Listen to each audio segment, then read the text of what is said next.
Hello friends, সবাইকে আমার চ্যানেলে স্বাগত। আজকে আমি বানাবো খামান ঢোকলা। দেখুন, ইনস্ট্যান্ট ঢোকলা রেসিপি আজ আমি আপনার সাথে শেয়ার করব। বাজারের মতো একদম টেস্টি এবং সফট হবে আপনার এই ঢোকলা। তো আমি এখানে ব্যবহার করছি গণেশের খামান ঢোকলার প্যাকেট। এটি হচ্ছে একটি 200 গ্রামের প্যাকেট। তো আমি এবারে এই প্যাকেটটি কেটে নেব।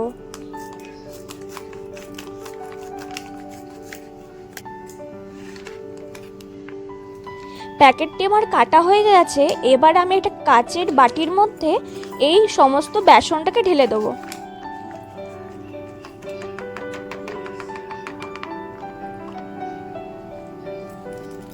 এর মধ্যে একটি খাবার সোডার প্যাকেট থেকে সেটি আমি এবার সরিয়ে রাখবো।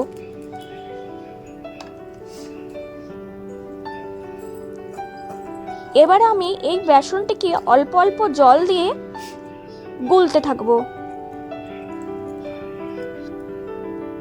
আপনি অল্প অল্প জল দিয়ে গুলবেন যাতে অতিরিক্ত পরিমাণে জল না হয়ে যায় বা বেসনটা ডালাডালা মতো না বেঁধে যায়। দেখুন, সুন্দরভাবে আমার ব্যাটারটা রেডি হয়ে গেছে। এবার আমি এখানে 2 টিস্পুনের মতো তেল অ্যাড করব।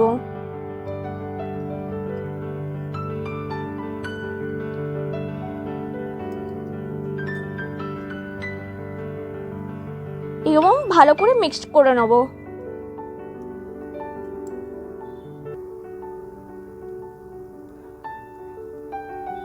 ভালো করে মিক্স করে নেওয়ার পর এটা আমি এবার 10 মিনিটের মতো রেস্ট করতে রেখে দেবো এই ব্যাটারটিকে।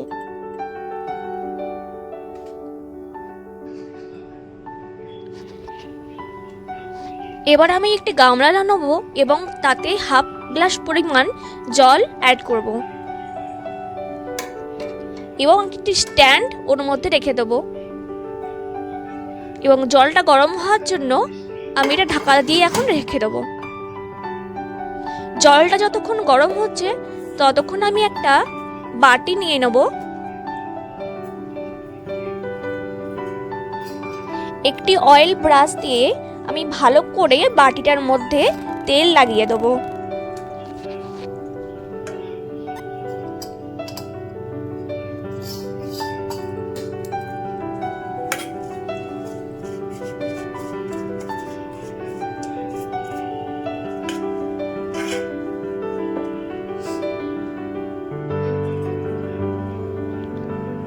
দেখুন, অয়েলিং করা আমার কমপ্লিট হয়ে গেছে।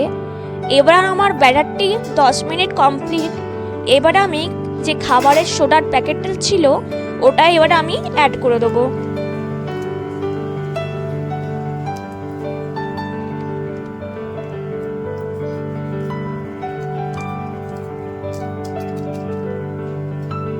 এবং ভালো করে ফেটিয়ে নেব হ্যান্ড ব্রাশ দিয়ে।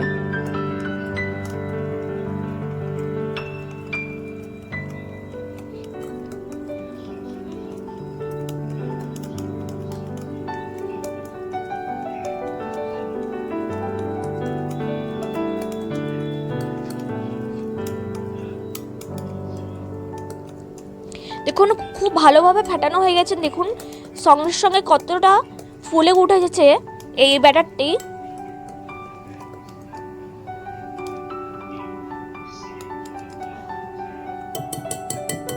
দেখুন কত পরিমাণ ঘন হয়ে গেল। এবার এই ব্যাটারটিকে আমি ওই বাটিটার মধ্যে অ্যাড করে দেবো।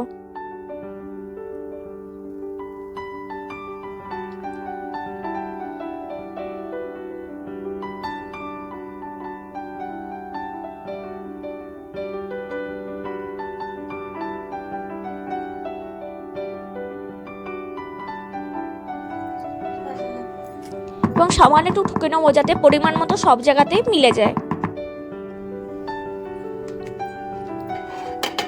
এবার আমি যে গ্যাসে যে গামলাটা বসিয়েছিলাম এবার আমি ওই ব্যাটারটিকে ওর মাঝে রেখে দেবো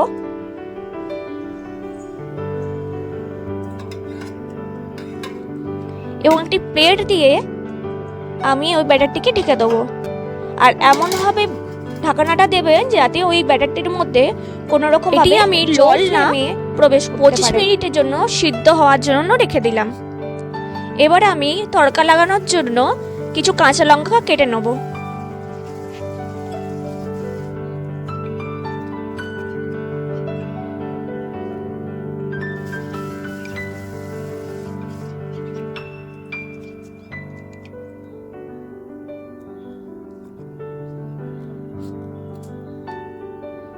এবং কিছু কারি পাতা নিয়ে নেব।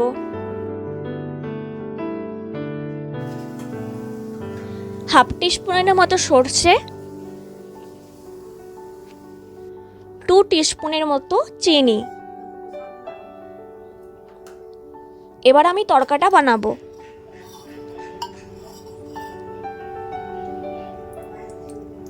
এখানে আমি 2 টিস্পুন তেল অ্যাড করব।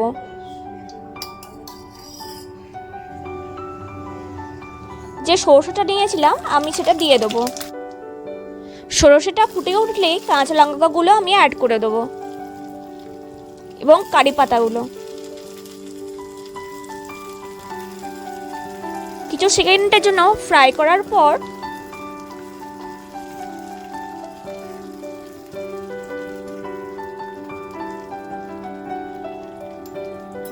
এখানে আমি হাফ গ্লাসের মতো জল অ্যাড করব।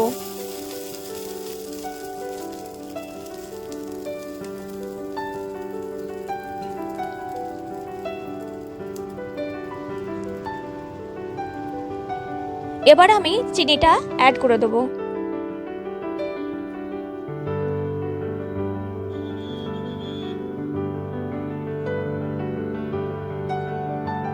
হাফ টিস্পুনের মতো নুন অ্যাড করব।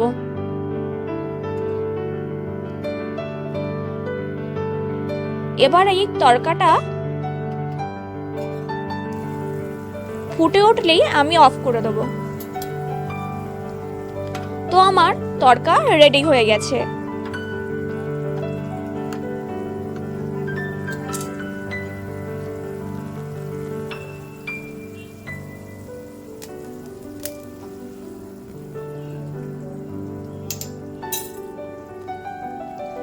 এদিকে আমার 25 মিনিট কমপ্লিট হয়ে গেছে।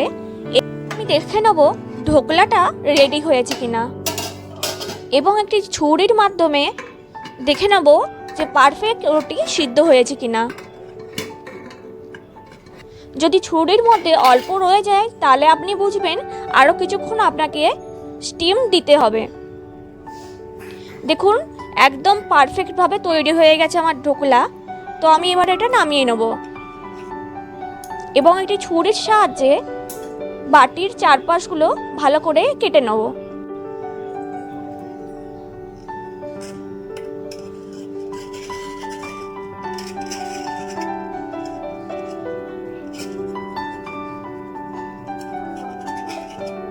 দেখুন একদম অয়েলিং ভালোভাবে করার জন্য সাইডগুলো আপনি ছেড়ে গেছে। এবার আমি একটা থালা দিয়ে ঢোকলাটি উল্টে নেব।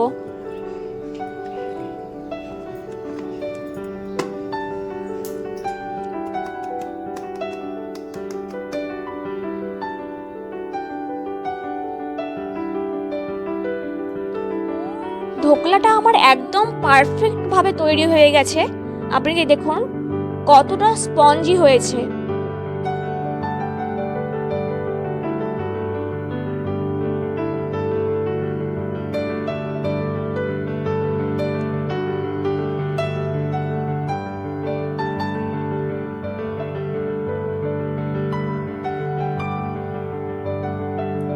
এবার আমি একটা ঢোকলাগুলো একটা ছুরির সাহায্যে ভালো করে কাট করে নেব।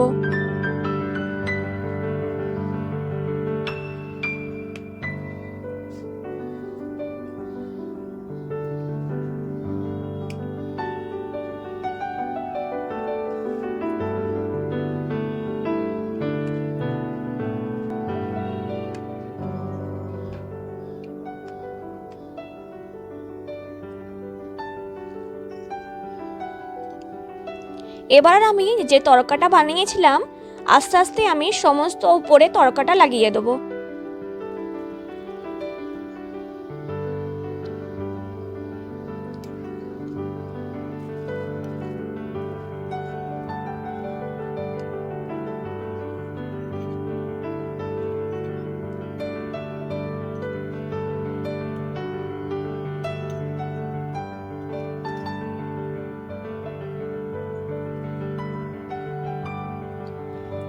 সুপার সফট অ্যান্ড টেস্টি হয়েছিল এই ধোকলাটি।